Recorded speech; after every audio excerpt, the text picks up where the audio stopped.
I'm not the kind of guy who rants about how awful the world is all the time. I understand there are things that aren't very good, but I sort of take the other side of it, the side that King David had in Psalm 118, where he says, this is the day that the Lord has made, let us rejoice and be glad in it. I'm the guy who's trying to find the good stuff. I'm the guy who's sort of saying, yeah, I know there's lots of bad things out there, but there's lots of good things too. You will very rarely hear me say, let's run away from things of the world. I sort of think we ought to be running into the world as Christian people. We ought to be engaging people. We ought to be involved in things so we can make things better.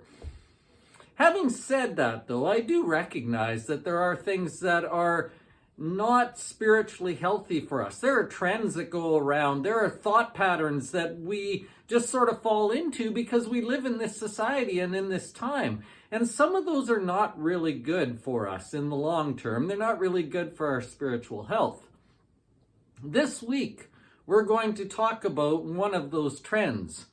We're going to talk about something that you may not even recognize as being bad, but actually is quite dangerous to us. We're not only going to talk about why it's dangerous, we're going to talk about what to do it and how to fix it. The sermon is called The Cost of Coasting.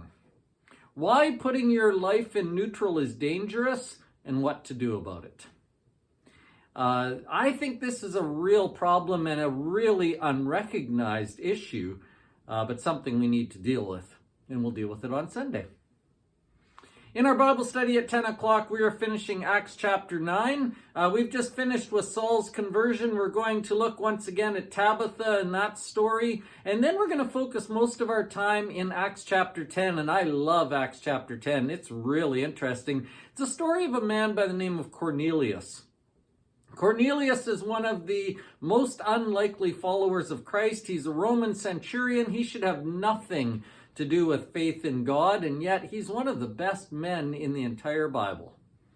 His conversion in that story tells us a lot about how God works behind the scenes, and it'll give us some encouragement about talking to others about our faith and realizing we don't carry the ball, that God does most of the work.